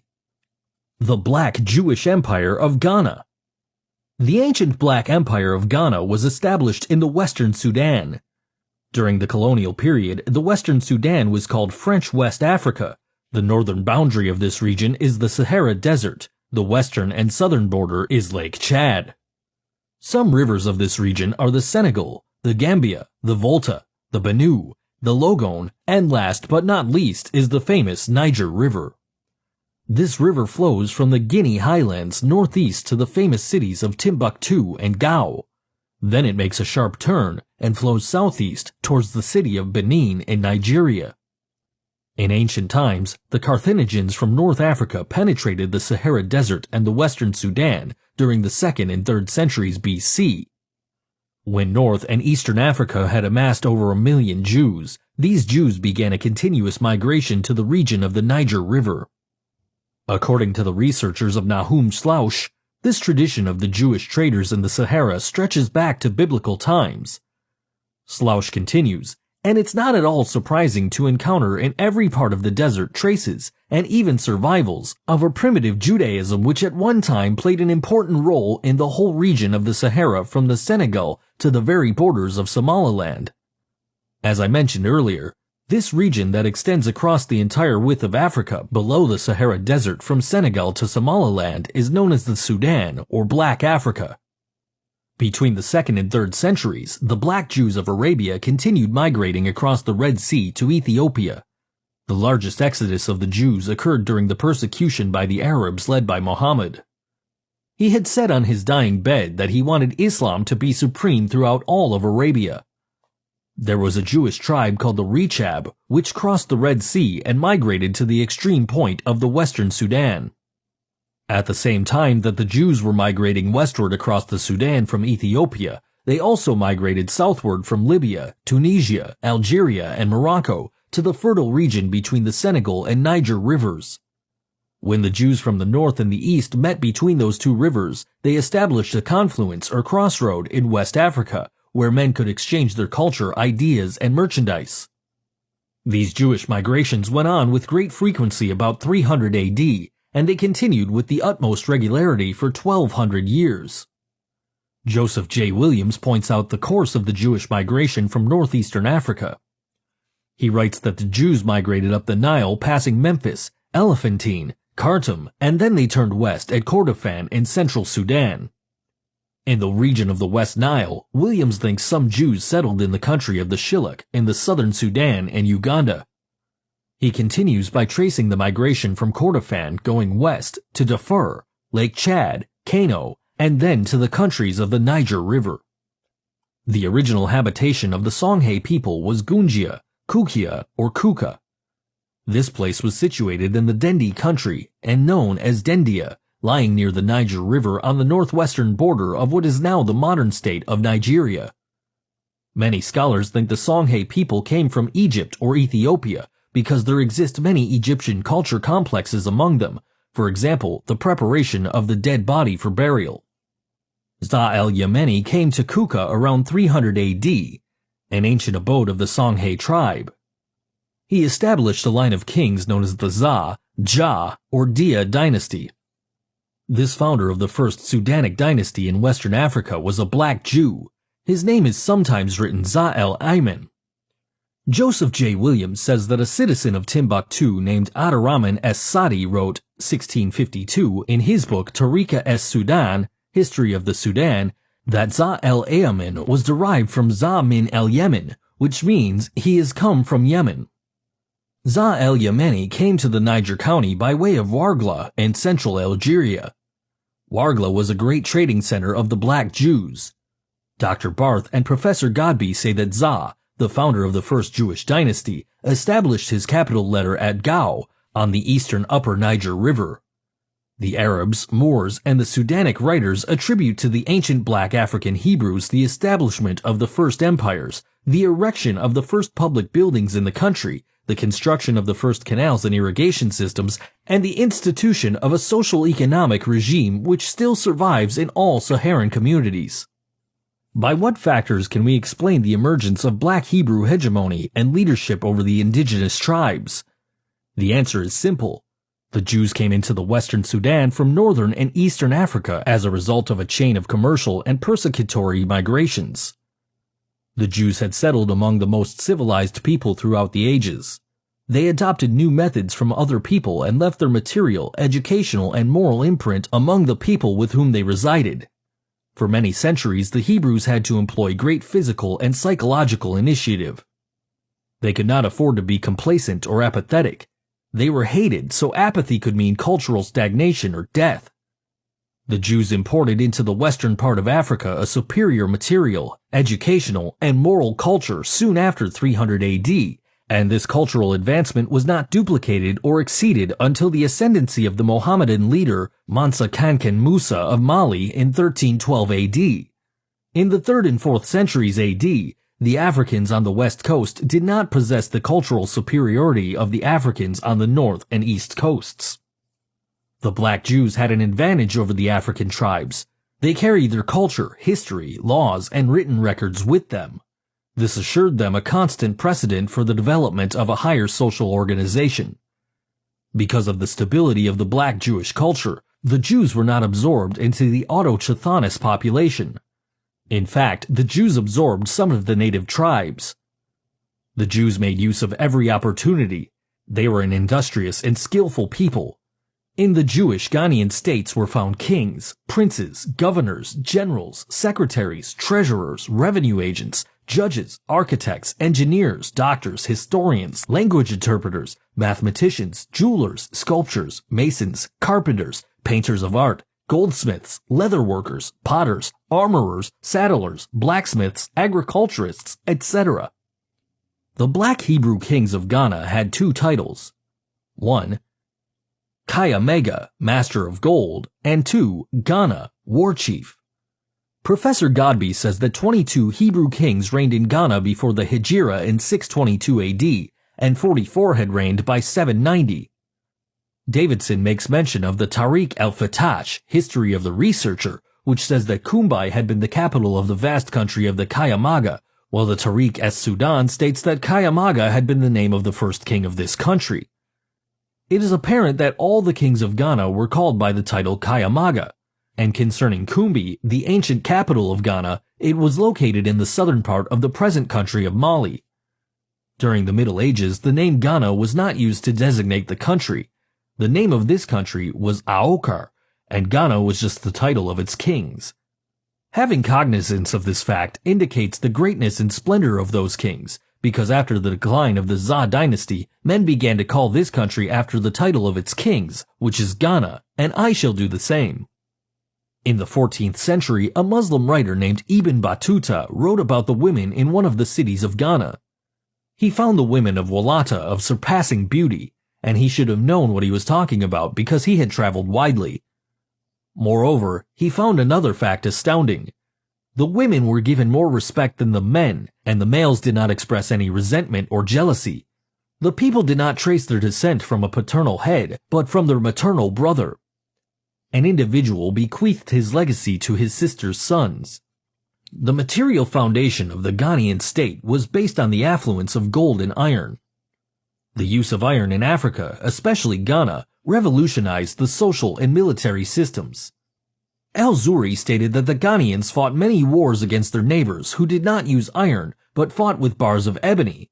The Ghanaians could destroy their enemies because they fought with lances and swords. The king's revenue agents levied taxes on imports and exports, and the medium of exchange was gold. Concerning the Kingdom of Ghana, Joseph William writes, "Whatever may be thought of the more or less mythological traditions connected with the earliest Jews in North Africa, it is now practically an established fact that a Jewish nation, Jewish at least in faith, and perhaps too in origin, long held sway south of the Sahara." Eldad the Danite. In the 9th century, a black African Hebrew arrived in the city of Kairouan in Algeria. In this city was one of the famous Talmudic schools. The name of this Hebrew was Eldad the Danite. He told a credible story of a Hebrew empire south of the Sahara in western Sudan. According to Eldad the Danite, the Hebrews in the interior of Africa spoke a Phoenician Hebraic language mixed with Arabic. They had a religion which had come down from Moses and a Hebrew emperor. It is believed that this emperor was named Tulotin or Bulatin. Eldad said that the people of this tribe had fled from the kingdom of Israel after Sennacherib the Assyrian had subdued it, and that other Israelite tribes such as Naphtali, Gad, and Asher were in the land from which he came. He told of the laws of Moses which they followed, the complete series of scriptures except Esther and the Lamentations. He did not speak of the legal works that were produced in Babylon and Palestine after the destruction of the first temple of which the Algerian Jews had a knowledge. These extraordinary works were the Mishnah and the Talmud. Eldad displayed as evidence some ceremony pertaining to the slaughtering of animals for food. It was written in Hebrew with an Arabic tinge, but Eldad claimed that he knew no other language than Hebrew. In regard to Eldad's story, the Gaon, head of the Jews, assured the people that the story was credible. We are grateful for the travels and researches of Nahum Schlausch, who wrote in the early part of the 20th century. He said, "For many years the author of this book has been gathering material for a history of the Jewish migrations into the Sahara and the Sudan. One part of his work is already done, the establishing of the authenticity of these migrations. To the writing of the Arabs and the oral traditions of the country, he can now add the archaeological evidence furnished by the ruins of ancient Jewish cities in the Sahara and the Sudan, and the documentary evidence of Hebrew inscriptions like those of Tuat, which date from the 13th and 14th centuries. It is now an established fact that Ghana was a black Hebrew state, and at this juncture I shall continue my writings concerning the Za dynasty of Ghana. The 15th Za prince took control of the great city of Gao on the Upper Niger, AD 1009. His name was Za Kasi or Kosoi. Up to this time, all the kings of Ghana professed the Hebrew religion. However, in this year a radical transformation occurred. Za Kasi accepted Islam. Davidson, quoting the Tariq el-Fatash, says that the king of Songhay, Ghana, was persuaded to convert to Islam by the merchants of the city of Gao, who had already become wealthy and economically powerful. Much of Ghana's trade was maintained with the Muslims of the north. The North Africans were ardent Mohammedans in their day, and economics and religion were co-partners, operating concertedly in the city of Gao. I do not condemn Za Kasi for his conversion to Islam. In fact, I shall justify his actions. The Muslims were dominating Ghana's vital trade links in North Africa and the Sahara, and it was good for Ghana's security to be recognized as having a Mohammedan king. Concerning Islam in the Western Sudan, Basil Davidson makes the following observation. Islam reaches the markets of the Western Sudan by at least the 9th century, but it makes little initial impact. The rulers of Ghana do not accept Islam as one of their state religions. Only at the beginning of the 11th century are there a few such conversions, the earliest of any importance of which we know being that of the king of Gao, traditionally in 1010, followed by that of the king of Kanem Bornu in 1086. Davidson says, these are tactical conversions. These kings are Muslims only in name, motivated as much by commercial convenience as by appreciation of the political and religious achievements and teachings of Islam. In spite of the fact that the kings of Ghana professed Islam, many of the inhabitants remained Jews. El-Bekri, the Muslim writer, wrote about Ghana in 1067. The king of Ghana in his day was Tenkamenen, who came to the throne in AD 1062. El-Bekri says that the king of Ghana, Tenkamenen, was a ruler of a great empire, and he was able to organize an army of 200,000 men. In the 11th century, a Mohammedan people from the northwest invaded the city of Autagast within the Empire of Ghana. These invaders were called Almoravides. By the year 1076 AD, Abu Bakr, the leader of the Almoravides, captured the capital of Ghana. However, the Islamic Jewish king was allowed to maintain his throne. Tenkamenen paid tribute to Abu Bakr. At this time, the Gao or Gaho, the capital of Ghana, was separated into two cities. The first one was the residence of the king. This city contained a fortress which was surrounded by a wall. The second city contained 12 mosques in which the Mohammedan merchants could settle or wait until they transacted their business. This description, given by El-Bekri, leaves us with the impression that the city of the king's residence was probably inhabited mainly by Jews, because there was a great distinction between the king's residence and the residence of the Mohammedans. In the city of Gao, the Islamic religion was influential, Only a Muslim could be king. When a new king ascended the throne, 3 royal imperial emblems constituting the Quran, a sword, and a ring were received by the king. Ahmed Baba, a native of Songhai, dates the beginning of Islam in Ghana after the year 1010. El-Bekri designates the then reigning king as Khandra. Barth says that he is most probably identical with the Islamic Jewish king Zabayuki, or Bayarkoi Kaima, of Ahmed Baba, the 3rd succeeding king of Zakasi. The Empire of Mali. The Empire of Mali is also called the Melestine Empire. The word Mali is derived from a Mandingo grammatical root meaning free. The rulers and people of the Empire of Mali were black Africans of the Mandingo tribe. This tribe was originally situated in the territory known today as Guinea, Sierra Leone, and northward. On the banks of the upper Niger near the present-day Sierra Leone, the Mandingos established their capital at a place called Niani. After the breakup of the Ghanaian Empire by invasions from many tribes, Ghana split apart into a number of states. But in the capital of Ghana, Gao, the Hebrew Za kings continued to reign. Many people who were subject to Ghana proclaimed their independence after chaos set in. The most celebrated of these people were the Mandingos, who established the nucleus of a new empire about the middle of the 13th century, 1240 AD. There are several important factors we must consider in order to comprehend the rise of Mali. First of all, Mali had received an impetus and significant influence from her predecessor Ghana to the north. This influence can be explained in political, economic, and religious ways. The Muslim merchants of the north and the Sahara had their trading centers in the cities of Ghana. The Mandingo traders of Mali traded with the Muslims. In those days, and to some extent today, commerce and religion have operated together. The Mandingo merchants recognized the advantages of the rapidly growing powerful influential culture and the religion of the Muslims in the north. As a result, the Mandingo merchants played a great part in the transportation of Islam to their people. The Mandingos were a successful agricultural people. They were blessed with the availability of rivers which they used for irrigation. They grew rice and other staples which contributed to a rapidly growing population. The people of Mali had enough grain to sell to the people of the Sahara and the north. They developed market towns which later grew into cities and states. With their trading abilities, their skills, and vigorous energy, Davidson said the Mandingos became rich. Davidson continued, with the collapse of Ghana as an empire, their chance of large political power was open. They grasped it with a sure hand. In dealing with the kings of Mali, Ibn Khaldun is rated as our best authority.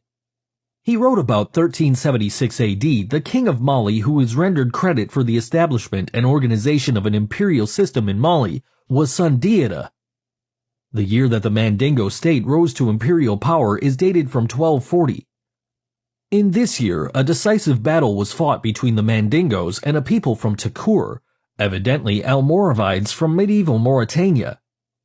Sundiata defeated Sumanguru and his people, who had captured the seat of the Hebrew kings of Ghana and imposed a tribute on them. Like other kings of the western Sudan, Sundiata knew that power was contingent on wealth. Most of the wealth was in trade, and most of the trade was in the hands of the Muslims. Consequently, he converted to Islam. Almost 100 years after the death of Sundiata, a powerful king emerged in Mali. His name was Mansa Musa. During his lifetime, 1312 to 1337, his accomplishments transcended his predecessors. His empire extended from east to west, beginning at the Atlantic Ocean to northern modern Nigeria, and from north to south, reaching almost from central Mauritania and extending to the borders of modern Guinea and the Ivory Coast. In 1326 AD, Mansa Musa made a pilgrimage to Mecca, the holy city of the Mohammedans. It is said that he exhibited a marvelous splendor that astonished the spectators. He arrived in the east with thousands of foot soldiers and over 60,000 mounted warriors. In addition to his soldiers, he had 500 slaves, each carrying a rod of gold weighing 6 pounds. As a contribution to the holy cities, he gave 20,000 pieces of gold. Mali, in its heyday, was known for its prosperity and peace. Within the empire existed one pervading system of law, order, and justice. An African visitor, Ibn Battuta, had this to say about the Sudan. The inhabitants had a greater abhorrence of injustice than any other people. Neither the man who travels nor he who stays at home has anything to fear from robbers or men of violence. This fact might seem incredible to those people who think that black men are innately violent. During the lifetime of Mansa Musa, commerce increased on a large scale. The merchants of Mali established relay stations throughout the empire at important centers. These enterprises reached the forest country south of the Senegal and the Niger rivers. Before the time of Mansa Musa, the city of Timbuktu was founded in the latter part of the 11th century. Barth thinks that it was at first a small marketplace for the inhabitants of the province of Rad. Mansa Musa is not only remembered for his pilgrimage, trade, and military accomplishments, but also for his public constructions. The king of Mali built a palace and several mosques in the celebrated city of Timbuktu. At the extremities of the city of Timbuktu, these mosques were erected. The Mosque of Djengurubur was located in the southwest, and the Mosque of Senkore was located in the northern quarter of the city. Mansa Musa was, indeed, a champion of Islamic religion and learning. This was the time that the city of Timbuktu and Djenné began to rise as scholastic cities. Concomitant with the Mosque of Sankore was established also the University of Sankore. This university, during the period of the dynasty of Asika the Great, acquired a universal reputation as a university of theology, law, philosophy, medicine, history, etc. Before I shall continue, it behooves me to explain to you that the later empire of Songhay was erected on the foundation of the Empire of Ghana. The only difference was that Songhay was greater in land area, more Islamic, more scholastic, and it terminated with a native African king. When the Emperor Kanan Musa was on his pilgrimage in Arabia, Sagamandir, the general of Mali, took Gao, the capital of Ghana or Songhay. Then Kankan Musa returned from Arabia by way of Gao and accepted the capitulation of the king of Ghana and its nobles. Philip St. Laurent, who writes a monthly article on African history, see Tuesday magazine, for the Philadelphia Bulletin, says that the soldiers of Mali were made prisoners of the ruling family of Dayasobi. This was the Za Hebrew dynasty. Among these prisoners were Ali Kolin, or Kilun, and his brother Selmar Nar, the sons of Za Yasebi. These Hebrew princes were appointed as pages at the court of Mali about 1335 AD. In the meantime, Gao was subjected under the Mali political system, says Davidson, and the Mansa Kankan Musa exacted tribute from its rulers. It was not too long before the princes of the Za dynasty escaped from the court and army of Mali. They organized an army and fought the king of Mali.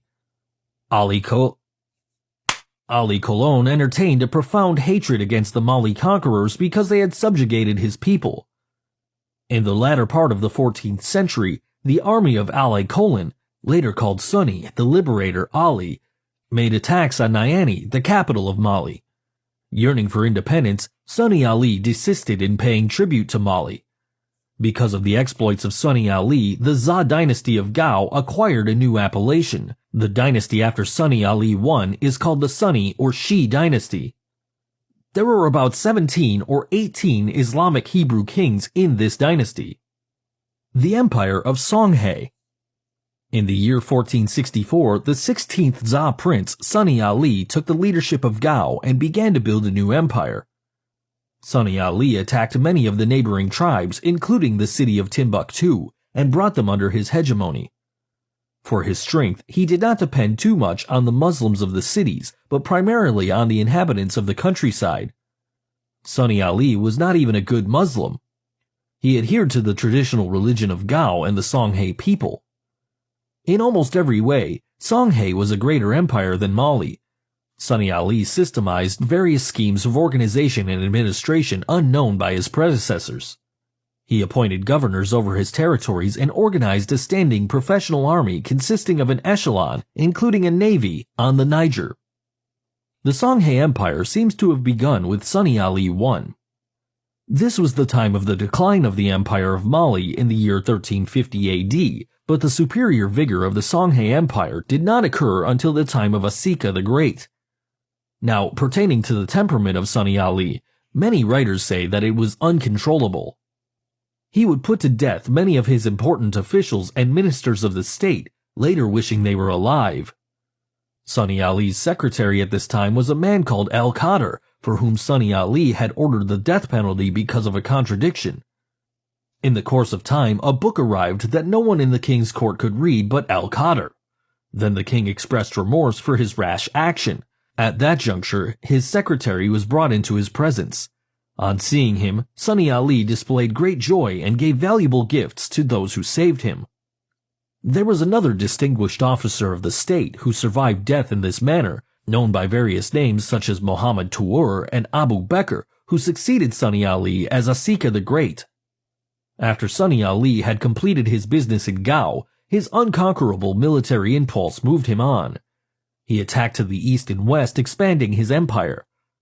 His predatory acts acquired for him much booty, but a change of fortune caused his death. When he was crossing the Koni River, he fell into the torrent and was drowned. The body of the great king was prepared and preserved according to the ancient Egyptian custom. This custom consisted of the extraction of the intestines and the insertion of honey. Sunni Baro, sometimes called Abu Kebr, succeeded Sunni Ali on the throne, but his reign was very short. After the death of Sunni Ali, his most distinguished general Muhammad Tuur plunged the empire into civil war. Muhammad Tuur fought Sunni Baro at Danga and defeated him. Then Baro took refuge in Gao, the capital. Muhammad Tuur stopped for a while to reorganize his army before resuming the war. After a prolonged and bloody battle, Sunni Baro was conquered and forced into exile. When hearing that Muhammad had seized the kingdom from Baro, the daughters of Sunni Ali were said to have exclaimed, "Asika! Asika! Usurper!" As a result of this, Muhammad immediately decreed that he be called by no other name than Asika, and he became known as Muhammad Asika, the founder of a native African dynasty, the last to exist in this part of the Sudan. With the rise of the Asikan dynasty, the Za-Sunni dynasty of the Black Hebrew kings was terminated about the year 1492 AD. To perpetuate his illegal rule, Muhammad Asika employed political cunning. He became a zealous Muslim and secured the confirmation of the ecclesiastical authorities. He advocated that Mohammedanism should be spread throughout the empire. Asika discharged a group of soothsayers and surrounded himself with theologians. He consulted with them on many important matters. With Asika's urging, the theologians proclaimed a declaration which said, Sunni Ali was a heretic and that the struggle against Sunni Baro was a holy war. About 3 years after the civil war, Asika emulated Mansa Kankan Musa of Mali by undertaking a long pilgrimage to the holy cities in the east. His cavalcade consisted of a vast number of infantrymen and cavaliers. On this pilgrimage was also a retinue of 1,500 princesses and chiefs of the empire. While Asika was in Mecca, he spent 100,000 pieces of gold. This was way more than any other ruler had spent. In Mecca, he purchased a garden and set up a charitable institution for the people of the Sudan. He gave to the Caliph of Baghdad gifts that astonished the entire court. These contributions surpassed all other kings. The Caliph of Baghdad, Abbasid Matawakkil, was immensely impressed with Asika. With the Caliph's consent, Asika was made his deputy in Songhai, and as a sign of authority, the Caliph gave Asika a green fez and a white turban. In Cairo, Egypt, Asika passed many hours among the religious scholars, forming a special acquaintance with a scholar named Isoyuti. It was here in Cairo that Asika accepted many advanced concepts about political science, which he put into practice in the Sudan. Asika returned to his homeland with an enlarged mind and many new experiences. He appointed his brother Omar commander of the army, and he began to consolidate the expanding empire initiated by Sunni Ali. Attacking many tribes, unbelievers in Islam, Asika declared war on the Yolofs and the Mosi. At first, he sent an ambassador to the king of the Mosi, demanding that the king convert to Islam. The king refused, and Asika displayed no mercy in the war that followed. He decimated the Mosi hamlets and towns, making all the inhabitants prisoners and forced them to become Muslims. The length of this empire extended from the Atlantic Ocean beyond Lake Chad in the east. After the year 1502, the army of Asika invaded the state of Mali.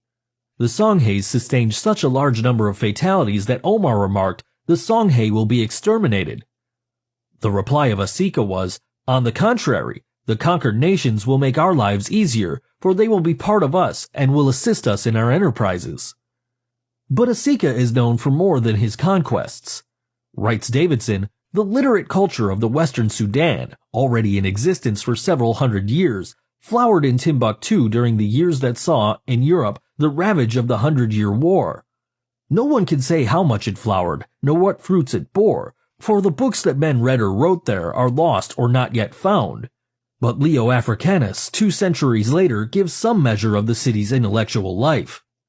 In Timbuktu, he says, there are numerous judges, doctors, and clerics, all receiving good salaries from the king. He pays great respect to men of learning. There is a big demand for books in manuscripts imported from Barbary. More profit is made from the book trade than from any other line of business. The king, of course, was Asika the Great. Whereas Gao was the political capital of the Songhai Empire, Timbuktu was the cultural capital.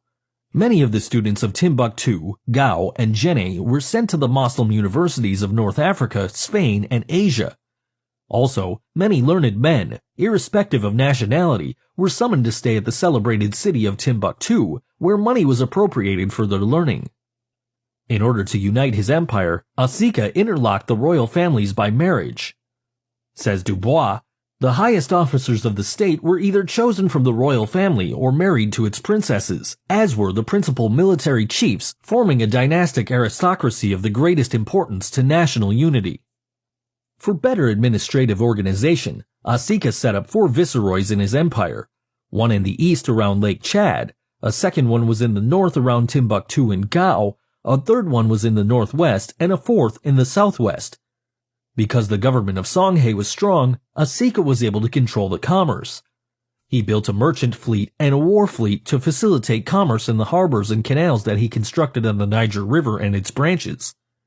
As a result, the economy and commerce developed with a tremendous upsurge. The city of Jenne became a melting pot of internal commerce, Timbuktu of international commerce. For the first time, the Portuguese established trading companies on the west coast of Africa in the year 1448.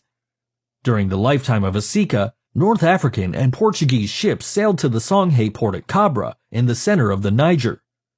In order to perpetuate and facilitate trade, Asika standardized the system of weights and measures. There was no toleration of highway robbery. Anybody found culpable of this overt act incurred the utmost punishment.